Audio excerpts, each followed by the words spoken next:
এ বেটা, কুরবানির দাওয়াত রয়েছে কিন্তু তোর আইস কিন্তু জানো বাড়িতে ধরিয়া না লাগে না জানো। আসসালামু আলাইকুম বাইকনিয়া। ওয়ালাইকুম সালাম। রাখ দি ফোনটা। কেটা জানো আইসে যাইয়া বাইকনিয়া হারে যাইয়া যাই কি কয়। ওয়ালাইকুম আসসালাম, ভালো আছেন? আলহামদুলিল্লাহ, তুমি ভালো আছো বাইকনিয়া? আমি যে বাইকনিয়া হারে আমি চিনলাম না। আর তুমি মোরে চেনবা না বাবু, মইলে কালামিয়া ব্যাপারে তোমারে মুই ভালো হরিয়া চিনি। তুমি বাইজানের বাইক নে না?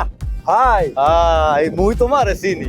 এখন বাবু গরু যে কিনে দিছি, গরুর কুদ্দু ছেলে দৌড়িয়ে মোর দাঁড়াইছে। আইয়ে কয় বাইজান একটু ভালো থেকে গরু কিনে দিতে। এখন মইলে হারা গেরাম ঘুরিয়া একটু গরু কিনে দিছি বাইকনিয়া। বর্তমান বাজারে 3 লাখ টাকা দাম আছে।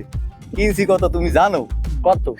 শুনলে বেদিক হয়ে যাবা। হুদা 90,000। 90 কত? 90,000 বেটা। গরুকে সুন্দর হয়েছে না? আচ্ছা ঠিক আছে, জানতো। আচ্ছা ঠিক আছে। আর আইয়েন ঈদের দাওয়াত রইলে কিন্তু। আচ্ছা ওই ভাইজানের একটু সালাম দিও। আচ্ছা ঠিক আছে। আচ্ছা ঠিক আছে। আচ্ছা